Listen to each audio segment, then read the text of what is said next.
Добрый вечер. Вы смотрите программу «Якутия в деталях». С вами Ирина Ефимова. Наш сегодняшний гость дружит с рэперами, рок-музыкантами, восхищается силой духа жителей Донбасса и уверен, что народ-победитель отстоит русский мир и сокрушит врагов Отечества. Об этом говорят около 100 концертов в исторических регионах, выступления в Авдеевке. Любовь к родине и семье, полное отсутствие страха – все это про одного молодого и обаятельного человека, скрипача, виртуоза и общественного деятеля Петра Лунстрема. Петр, добрый вечер. Здравствуйте, Ирина. Начнем с вашей фамилии. Да, это известная музыкальная династия. И расскажите, каково это вообще принадлежать к семье, где помнят несколько поколений своих предков, да? И вообще, насколько фамилия известная, знаменитая фамилия, насколько это фора, а насколько это, наоборот, какие-то завышенные требования? Ну, вы знаете, это всегда ответственность, безусловно, потому что все видят в тебе продолжателя, так сказать, династии, и так оно и есть. Ты выбрал тот же самый путь, что и твои предки, в данном случае музыку. И, соответственно, мы все знаем поговорки, что на детях природа отдыхает иногда. И, соответственно, вот эта вот ответственность, которую мы сами себе, конечно же, которую мы сами осознаем, ответственность держать вот эту планку огромную, высокую, которую твои непосредственно родственники установили, это сложно с какой-то стороны. С другой стороны, безусловно, это фор. То есть в моем случае как скрипача, у меня была возможность с детства общаться с выдающимися музыкантами, замечательными. И это, безусловно, привилегированные условия. И, конечно, в случае Олега Лунстрема, которого знала и до сих пор знает, можно сказать, вся страна, который со своим оркестром джазовым проехал с концертами 600 городов Советского Союза, был, конечно же, и здесь, в Якутии. И всегда, куда бы ты ни приехал, в Якутск или в Кызыл, который мы с вами сегодня вспоминали, или любой другой регион нашей страны, и Дальний Восток, везде помнят концерты оркестра Олега Лунстрема, которые здесь были в 60-е годы, в 70-е, в 80-е и так далее, до наших дней. Примерно так. А вообще, вы сказали про очень важную вещь, про знание истории своих предков. Мы находимся в Якутии. Я знаю, что в Якутии очень многие тоже знают, глубоко прослеживают историю своей семьи. Мне кажется, это большая, вы знаете, защита. Потому что, когда ты знаешь историю своей страны через историю своих предков, которые непосредственно относятся к тебе, когда ты знаешь не только, чем занимается твой отец, но и откуда твой прадед, какой у него был жизненный путь, иногда о чем он думал, но чаще всего, чем он занимался. Через это мы не так далеко, на самом деле, прослеживаем, но все-таки середина 19 века я почти во все стороны историю нашей семьи прослеживаю. И это потрясающе знать, что один твой предок дослужился до действительно статского советника, а другой был народовольцем, то есть революционером, который принимал участие в покушении на Александра II, на императора, был приговорен к смертной казни, которую потом заменили на каторгу. Да, один мой предок был, кто-то из них были коммунистами, а кто-то монархистами. Два моих прадеда герои войны, а двое прадедов были репрессированы, а потом реабилитированы. И поэтому всю историю, эту нашу тяжелую, разную, великую, безусловно, я знаю не только из учебников, но и через историю своих собственных предков. Это замечательно. И очень здорово, что в Якутии тоже это знают, помнят, чтут историю своих предков. А есть же наверняка какая-то семейная легенда о том, кто был родоначальником, откуда... Это даже не легенда, потому что все-таки и в источниках совершенно официальных прослеживается. Действительно, если говорить про фамилию Лунстрем, конечно, да. Мой предок, мой прапрадед Карл Август Лунстрем, швед, он пришел в Санкт-Петербург в середине 19 века. Пришел из Великого княжества Финляндского. Мы не знаем, был ли он шведом, и тогда получается, что он принял подданство уже только Российской империи, только придя в Санкт-Петербург. Либо же он уже был подданным империи, если он жил в Великом княжестве Финляндском. Так вот, он был инженером. И, во-первых, оказавшись сначала в Санкт-Петербурге, после большого пожара в Симбирске, то есть в нынешнем Ульяновске, его пригласили туда, и он восстанавливал город. А там город сгорел целиком и полностью, и, собственно, весь нынешний Ульяновск, Симбирск, вот самые старые здания, это вот несколько каменных зданий, которые сохранились во время того пожара. Так вот, он восстанавливал сначала Ульяновск, потом оказался в Казани, и даже есть вот легенда, действительно, если уже говорить про семейные легенды, что когда царь, император Александр III, по-моему, проезжал через Казань, где жил Карл Август Лундстрем, то Карл Август был человеком, который впервые первым выписал из Швеции паровую отопительную систему, которая отапливала сумасшедший дом в Казани. И еще в Санкт-Петербурге таких технологий не было, а вот в Казани она уже была, такой эксперимент совершенно. И вот император попросил вызвать инженера и пожал ему руку. Вот такая вот легенда. Ну а дальше я могу часами рассказывать про эту историю. А начало музыкальной династии именно дед положил, или до него кто-то музыкой тоже профессионально занимался? Вы знаете, профессионально, насколько мне известно, не занимались музыкой. Хотя и мой прадед любил музыку, и прапрадед. Но, конечно, именно Олег Леонидович Лундстрем и его брат Игорь впервые встали на вот этот вот путь действительно профессиональной музыки. Хотя Олег Леонидович говорил, что он впервые узнал, где находится нота «до» только в 12 лет. Но, тем не менее, он получил блестящее образование.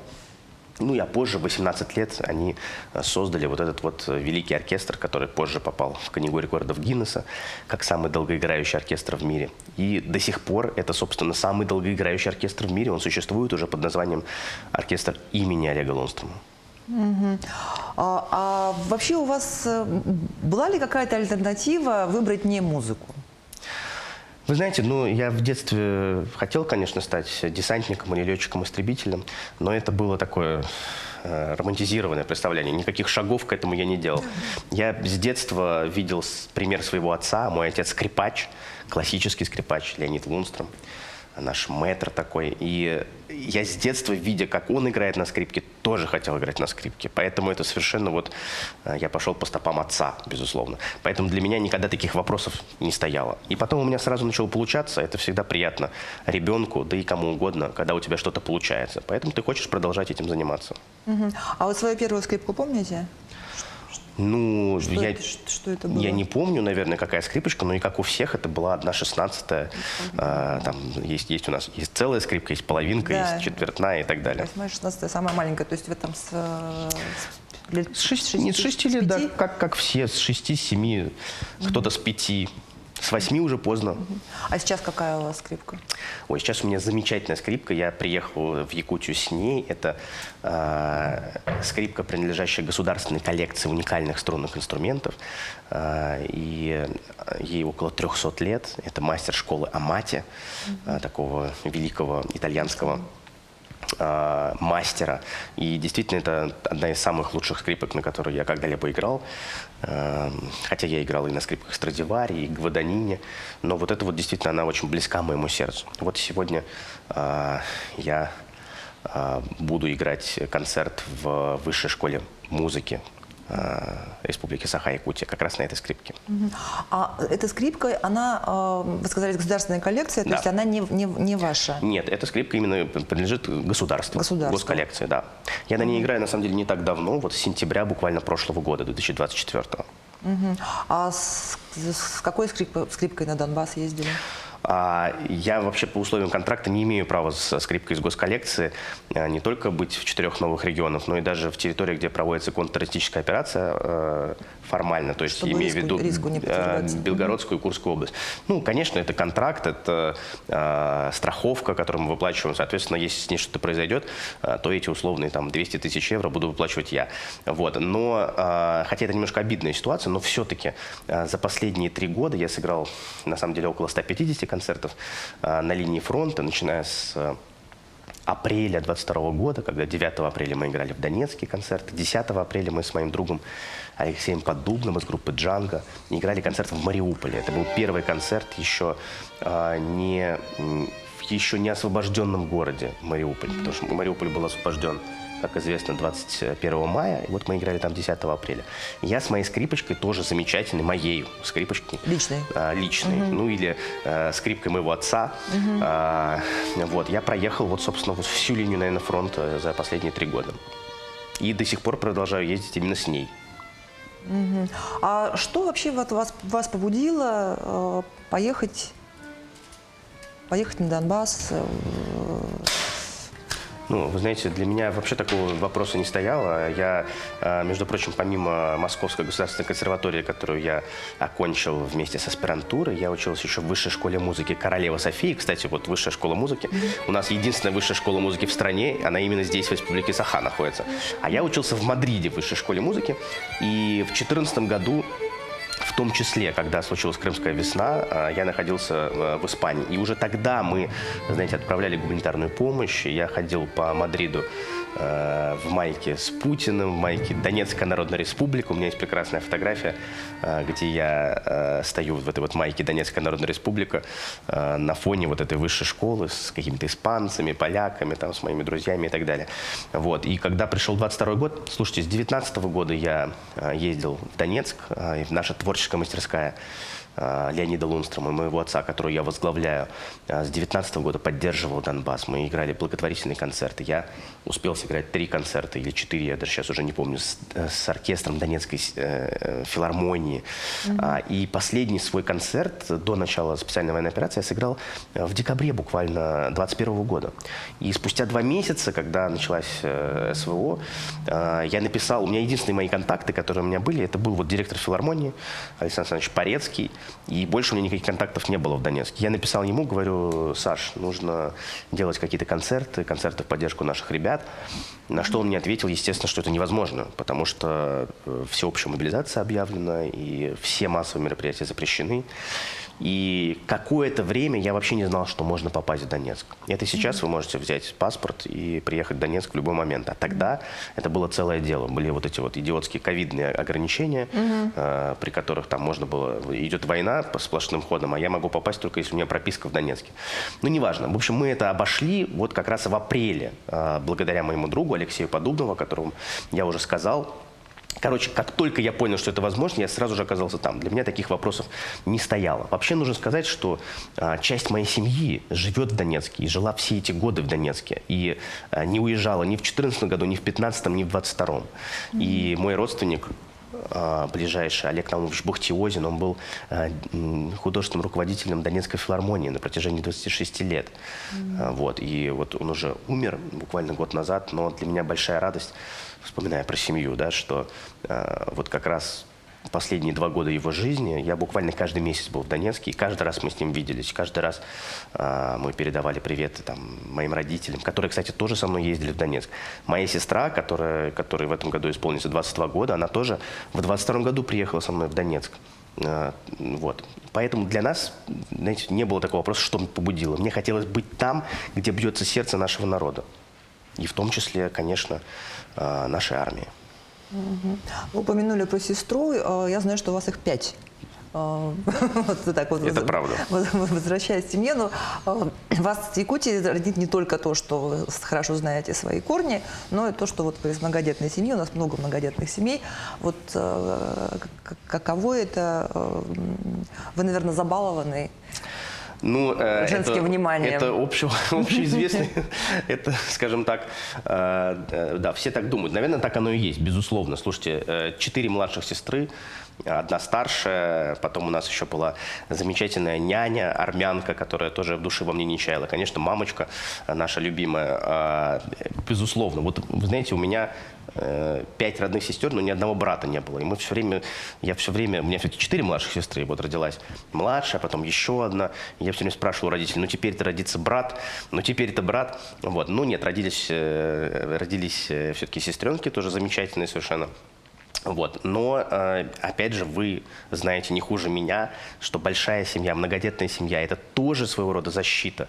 Это защита, кстати говоря, очень от многих вещей, например, от слишком большого самолюбия, например. Потому что когда ребенок один в семье, то Если он понятно, еще, он, если он еще да-да-да. и талантливый музыкант. Да, то он вообще как бы центр вселенной. Это, кстати, не всегда правильно. Мы же с вами понимаем, что когда ребенок центр вселенной в семье, а потом он идет в институт, попадает во взрослую жизнь, для него бывает большим откровением, что на самом деле все немножко по-другому устроено. Петр, ну в начале программы я отметила, что вы дали больше 100 концертов, но наверняка эта цифра уже изменилась. И концерты, я понимаю, что как для музыкантов вроде бы каждый по-своему уникален, либо все-таки за определенное число, когда в какой-то момент это превращается уже в такую Рутину? рутину. Есть такое? Вы знаете, в рутину это не превращается, но, безусловно, это очень сложно. Во-первых, сложно то, что выступая один, а скрипка хороша тем, что ты открыл футляр и ты играешь на ней. Тебе не нужна никакая аппаратура, не нужны никакие микрофоны. Скрипка — акустический инструмент. Поэтому я до 24 года реально играл вплоть до первой линии. То есть в окопах первой линии удавалось играть. Ну, почему до 24 года? Потому что с 24 года война полностью изменилась. Вы это все тоже хорошо знаете. Что такое беспилотная авиация, что такое FPV-дроны. И одно дело, когда мы 10 апреля 22 года играли в Мариуполе концерт, и была угроза там артиллерии, каких-то ДРГ и так далее, то когда я, например, 17 марта 24 года играл в Авдеевке концерт, это была совершенно уже другая война, абсолютно изменившаяся за 2 года. То есть FPV-дроны, которые сейчас залетают на 15-20 километров от линии боевого соприкосновения, полностью изменили, так сказать, игру. И если раньше, как я уже говорил, я выступал на первой линии, то сейчас это становится, конечно же, сложнее. Так вот, сложно что? Во-первых, ограниченный репертуар, в частности. Потому что, конечно, я играю репертуар для скрипки соло. Это и музыка Баха, и музыка Паганини. Ну и вот представьте, вот, например, один из моих лучших дней в моей жизни, наверное, был 9 мая 22 года. Я тогда сыграл 8 концертов в день. И каждый раз, когда я приезжал, а за ту поездку в целом мы сыграли, наверное, за 4 дня там, концертов 20. И вот представьте, что вы приезжаете каждый раз к новым ребятам, а играете, например, вот я играю Чикону Баха. Сейчас вот она, я видел, звучала здесь, в Мариуполе, в частности, я ее играл. И каждый раз я что-то рассказываю. Рассказываю, как в первый раз. Но я рассказываю об одном и том же произведении. То есть какие-то обороты, суть-то остается прежней. И ты это рассказываешь, а с тобой ездят люди, для которых это, ты каждый раз одно и то же рассказываешь. Это сложно, но для вас это тоже понятно, для журналистов, для телеведущих и так далее. Ты каждый раз выходишь, перед тобой новая публика, ты, безусловно, отдаешься как в последний раз все, что у тебя есть, но при этом, вы понимаете, вы перед этим уже сыграли 7 концертов, вы выложились уже на 100%, вы уже все рассказали, что могли, а вам нужно как в первый раз это сделать. Вот это, безусловно, сложно. Но опять это же не дает этому превратиться в рутину. Потому что о какой рутине может идти речь, когда ты находишься на передовой? И ты понимаешь, что перед тобой сидят люди, которые жертвуют своей жизнью на постоянной основе, ежедневно. И тут ты, знаете, понимаешь, что какая разница, тяжело тебе или нет. Ребятам тяжелее намного больше. И я знаю, как музыка может влиять на людей, как она может ни в коем случае не развлекать. Я не приезжаю развлекать, да, но она может отвлечь ребят, она может увлечь их, может завлечь, может на секунду вот эти вот 15 минут или 5 минут, которые я играю, они могут освободить мысли человека. Он может вспомнить или почувствовать что-то, понимаете, очень важное. И зная, как это влияет, я, конечно, не задумываюсь о том, что каждый раз отдать все, что у меня есть. Ну, вы же отдаете ведь в первую очередь и эмоции тоже, да, вместе с... Конечно. А где вы их берете? Как вы подзаряжаетесь, вот эту свою эмоциональную батарейку? Как вы ее подзаряжаете? Ну, знаете, во-первых, на фронте вообще, и на Донбассе, хотя у меня сейчас 22 год вспоминается, как будто это было лет 15 назад. За эти 3 года произошло столько, что это просто невероятно, как другая жизнь совершенно. Уплотнилось время, да? Да, но вообще на Донбассе, в Донбассе, кстати, правильно говорить, на фронте настолько истончена вот эта вот грань между жизнью и смертью, что не люблю этот штамп, но действительно маски все сорваны. И вот мой дед, кстати, Олег Лунстром, говорил, что музыкантов не обманешь. Они всегда видят дирижер, который руководит музыкантами. Он это делает ради себя, или ради дела, ради музыки, ради Бога, в конце концов. И также здесь ребят не обманешь. Все видят, что ты принес, что с тобой. Боишься ты чего-то или не боишься. Ты приехал ради себя или потому что ты по-другому не можешь.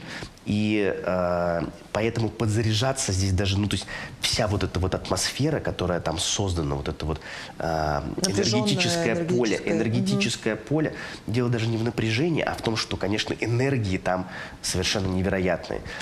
Что, еще раз повторю, что видя ребят перед собой, ну, я даже не задумываюсь о том, что такое подзарядка, понимаете? Но ведь наверняка среди этих ребят есть те, которые вообще, ну, скрипку в первый раз слышат. Очень много. Очень Вы не много боялись, ребят. что вот они классическую музыку, ну, вот такую знаете, не воспримут? Ну, какой-то мальчик со скрипочкой из хорошей верно. семьи. Во-первых, это мы сразу затронули несколько тем. Из хорошей семьи это отдельная тема. Про либералов. Это главное непонимание либералов. Они говорили, но ведь это же мальчик из хорошей семьи, знаете.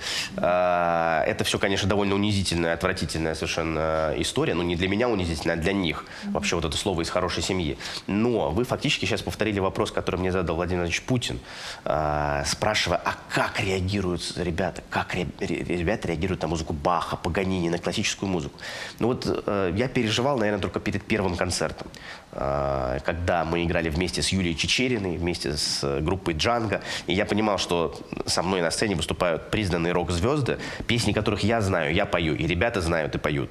А перед ними выступаю я действительно на скрипке там 18 века и играю музыку Баха. И у меня были вопросы, как это воспримут. Но уже после первого концерта они все снялись, вот вы знаете, потому что настолько живо воспринимают ребята эту музыку, что вообще вот я люблю всю свою публику, но, безусловно, самая близкая для меня публика – это солдаты.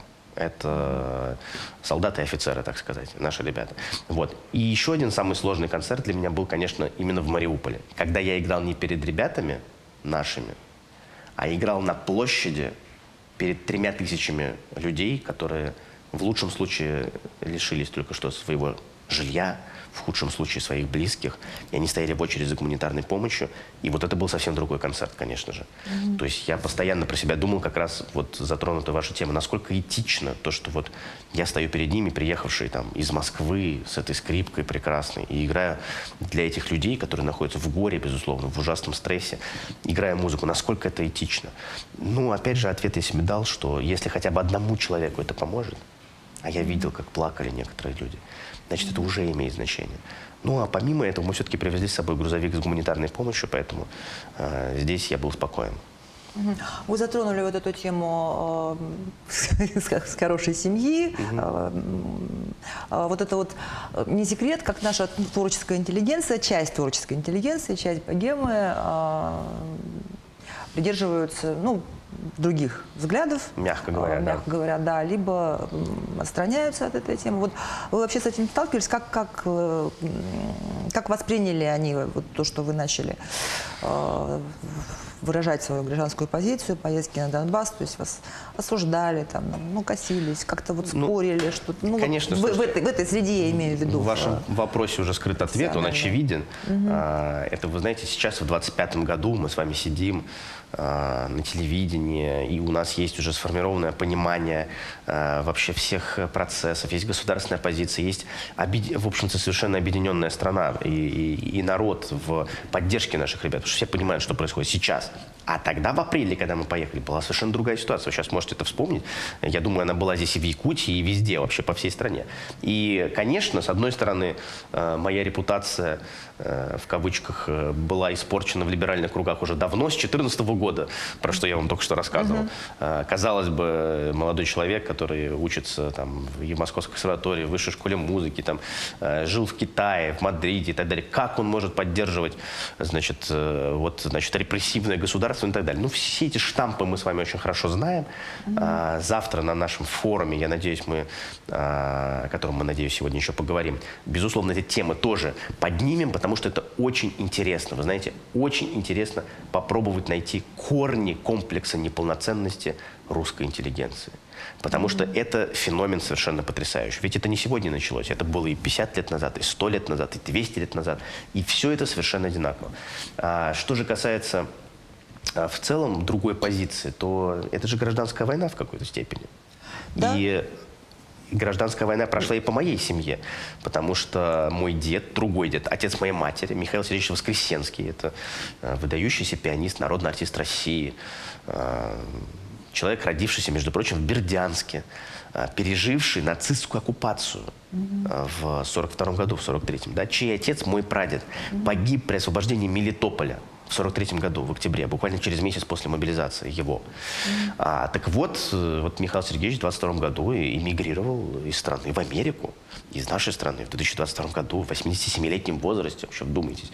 То есть человек мог уехать в Советском Союзе в 90-х годах, в 2000-х, но он уехал после начала СВО. Что тут скажешь? Меня в глобальном плане это никогда не волновало. После того, как я попал в Донецк, после того, как я попал в Донбасс, вы знаете, это такой потрясающий тыл, когда ты видишь, еще раз говорю, глаза ребят, что тебя глубоко не волнует, что по этому поводу думает либеральная интеллигенция, так называемая. Они даже никогда этого не чувствовали, они не понимают, что это такое, что это за люди сидят перед тобой. И для меня эти люди мои братья. А либеральная интеллигенция мне не братья. А вообще, на ваш взгляд, вот человек творческий, человек искусства, ну, артист, музыкант, художник, может он быть без гражданской позиции? Ну, вы знаете, Маяковский еще говорил, да, поэтом можешь ты не быть, но гражданином быть обязан. Наверное, ну что значит может? Такое есть, значит, наверное, может. Но для меня это немножко странно, потому что вот этот вот вопрос, с кем вы мастера культуры известные, да, он же определяющий. Ведь культура – это становой хребет общества. Это то, что нас с вами объединяет, начиная с русского языка, который связывает все 200 народов нашей страны, да? Продолжая истории, которые мы с вами знаем, через историю наших предков, да? Через историю нашей страны, продолжая нашей верой, которую мы, да, конечно, должны знать, это часть нашей культуры. Да? Культура – это, понятно, музыка, искусство, но культура – это еще и оружие, конечно же. Причем опасное оружие, которое влияет как на наше с вами сознание, то есть напрямую, так и на подсознание, то есть в долгосрочной перспективе. И здесь, ну, как бы делать вид, что мы, ну, вот как мы можем быть оторваны от судьбы своей страны. Понимаете, вот Высоцкий Владимир Семенович, который стал совершенно, я считаю его гением, уникумом, потому что он не гениальный композитор и не гениальный поэт, но сам по себе он гений. И то, что он сотворил, это абсолютно гениально. И он тут однажды сказал такие слова. В интервью иностранным журналистам. Он сказал: у меня есть вопросы к моей стране, но обсуждать их я буду не с вами. И вот это вот как определенная кредо совершенная. Да? У нас у всех есть вопросы, и они должны быть, эти вопросы. Мы должны их задавать, потому что для этого и существует общественность, для этого существует гражданское общество. Да? Мы с вами должны делать жизнь вокруг нас лучше, поэтому без вопросов никуда. Но обсуждать их можно, во-первых, не с иностранными журналистами, да, а во-вторых, не во время войны. То есть, еще раз повторю, во время войны тоже нужно обязательно говорить и о проблемах на фронте, и о проблемах в тылу. Но русский человек, в широком смысле русский человек, любой национальности, он может быть против политических партий, против политиков, против губернаторов, против даже президента. Но он не может быть против армии. Потому что армия – это не политический институт. Вот герои якутские, калмыцкие, русские, чеченские, татарские и так далее, которые идут в русскую армию воевать, они кто, политики? Нет. Они кровь и плоть народа. Они наши с вами братья, отцы, сестры иногда, дети. Еще раз повторю, это не политический институт. Поэтому против армии мы не можем быть. Человек, который говорит, что он против армии, он становится не русским для меня. Очень, очень понятно все разложили. В рамках Мусустара вы представите ваш новый проект «Культурный десант 45-25». Расскажите о нем, что значит вообще эти цифры, о целях. Да, ну, во-первых, мы действительно открыли вот буквально в этом году с моими друзьями, коллегами совершенно новое концертное агентство, которое называется К-22. И вот первый проект, с которым мы проедем, на самом деле, по всей стране, первый наш проект нашего концертного агентства, действительно называется «Культурный десант 45-25». Ну, цифры, они совершенно понятны и посвящены 80-летию Великой Победы. 45-й год и наш 2025 год. Но для нас очень важно, что вот этот проект, который, как я уже сказал, более чем по 10 регионам проедет, он берет свое начало именно в Якутии. То есть впервые он стартует именно завтра, 21 марта. И на самом деле проект многосоставный, точнее у него 3 дня, но в Якутию мы привезли, будем так говорить, второй день. Это форумная часть. Форумная часть, которую мы так озаглавили, говорим, думаем, читаем, слушаем и так далее. И состоять этот форумный день, он будет завтра, вход, кстати говоря, свободный. Все это будет проходить в квартале Труда. Начнется все это с пленарного заседания большого, где мы как раз обсудим некоторые из тех тем, которые мы сегодня с вами затрагивали. Конечно же, культура и искусство во время войны. Вообще, какое значение они имеют. Да? В Якутск завтра приедут с утра замечательные совершенно люди, деятели культуры, наши поэты. Дмитрий Артис, человек, который отвоевал 2 контракта, год на передовой. Игорь Караулов, потрясающий наш друг, член общественной палаты, писатель Сергей Лукьяненко. Мы его ждем в нашей студии всем тоже. известный тоже наш ближайший друг. Да, приедут историки, кинематографисты, между прочим, режиссеры. Приедет Максим Фадеев, это режиссер выдающегося фильма «У края бездны», первого полнометражного такого документального фильма. Он прошел вместе с батальоном Сомали весь штурм Мариуполя с камерой в руках, находясь в боевых порядках штурмовых групп. Вот 40 дней Мариуполя он находился там. И это материал, которого нет ни у кого и быть не может. Он абсолютно уникальный. Показ этого фильма обязательно будет завтра в кинотеатре, между прочим, в кинотеатре. В каком? На улице Ленина. Лены, по-моему. Лена, кинотеатр Лена? Кинотеатр Лена, да, если есть. Да, завтра кинотеатр Лена в 5:30 начало этого показа. Вход тоже свободный? Вход тоже свободный, совершенно верно. Будет показ фильма «Праздник». Это замечательный режиссер Юлия Клименко сняла фильм. Это такая докудрама, то есть документальный фильм, снятый художественными способами. Вот. Для нас очень важно, что мы представляем эти фильмы здесь, в Якутии, которая славна именно своим кино, замечательно совершенно. Да? И завтра мы будем говорить, конечно, и про фильм «Алдан». Тоже это потрясающее совершенно свидетельство успеха, на самом деле, якутского кино. Вот, в общем, короче говоря, будет такой настоящий фестиваль внутри фестиваля. Мы очень рады, что мы стали частью замечательного фестиваля «Муусустар». И надеемся, что завтра наши зрители получат большое удовольствие, конечно же, радость, ну и, может быть, что-то новое для себя откроют. И этот культурный десант, получается, стартует в Якутске, а дальше поедет по... Да, дальше поедет по стране. В июне мы проедем по Поволжью, по городам Поволжья. Причем будем передвигаться между ними на «Метеоре». Это знаменитое судно на воздушной подушке, где окажутся Донецкий симфонический оркестр, наш оркестр, хор имени Александрова. И мы поедем сначала в Нижний Новгород, проведем такую же форумную площадку, дадим большой концерт, перейдем в Казань, потом в Самару, в августе в Петербург, в октябре в Калининград и так далее, и так далее, и так далее. По стране поедет этот проект. Но, повторю еще раз, для нас большая радость, что начнется все именно отсюда, из Якутска. И это ведь не первый ваш визит в Якутию? Это не первый мой визит в Якутию. Действительно, уже 3-й год подряд я здесь. Впервые в 23-м году я оказался здесь на форуме сообщества. Год назад для меня было большой честью принять участие в гала-концерте как раз «Муусустара», где мы на стадионе тоже я исполнял, кстати говоря, 24-й каприз Паганини. Ну и вот и сейчас такое, знаете, естественное развитие нашей дружбы с Якутией, с Айсеном Сергеевичем Николаевым, уважаемым. Мы все-таки приехали сюда целым культурным десантом. Спасибо вам за прием. Пожалуйста. Я слышала, что вы успели посетить концерт «Виртуоза Якутии». Да, вчера мы были действительно на концерте в Русском театре, конечно. Что скажете? Ну, это... ансамбль, который, во-первых, известен во всем мире, во-вторых, который я, конечно же, знал еще задолго до того, как я прибыл в Якутию. Более того, в аспирантуре Московской консерватории я учился у народного артиста России Эдуарда Давидовича Грача, который воспитал тоже очень много якутских талантливых детей, которые в будущем, впоследствии стали как раз артистами виртуозов Якутии. Вот. И тогда еще в юношестве я все время слышал виртуозы Якутии, виртуозы Якутии. Мы знаем, что ансамбль отдал более 2500 концертов за последние 30 лет. Это вообще невероятный совершенно результат. Вот. Поэтому для меня это большая радость и дружить с основателями оркестра, с уважаемым Станиславом Максимовичем, да, с Ларисой Габышевой, это Станислав Афанасьев, да, конечно. Афанасенко. Афанасенко, извините, Афанасенко, конечно.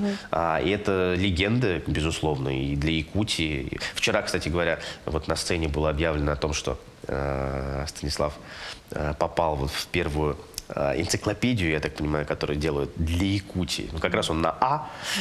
Вот. Поэтому замечательные девушки, которые играли на сцене, очень талантливые.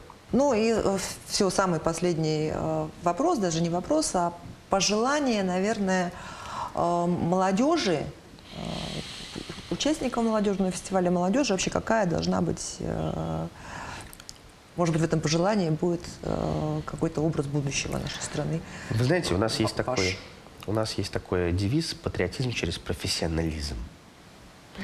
Вот Родине нужны профессионалы. И поэтому главное пожелание для молодежи, я очень часто встречаюсь с молодежью, в общем, по всей стране, и в институтах, и в вузах, и не только. Это, конечно, становиться профессионалами в своей сфере. Мы должны быть лучшими в своем деле. Лучшими не в смысле, что я один лучший, а все остальные плохие. Нет, но по отношению к самому себе мы должны быть лучшими из того, что мы способны делать. И вот это есть, на самом деле, любовь к своей стране, это и есть патриотизм. Потому что ты через свое дело приносишь пользу и своим близким, своей семье, и, конечно же, через это своей родине, своей стране, своему государству. Вот, поэтому я выступаю за вот этот вот профессионализм. Учиться и еще раз учиться, как сказал Владимир Ильич Ленин. Патриотизм, профессионализм. Спасибо вам за эту формулировку. Спасибо за беседу. Спасибо большое, Ирина. На этом программа «Якутия в деталях» подошла к концу. Меня зовут Ирина Ефимова. Смотрите нас по будням в 19:15. Расскажем обо всем в деталях.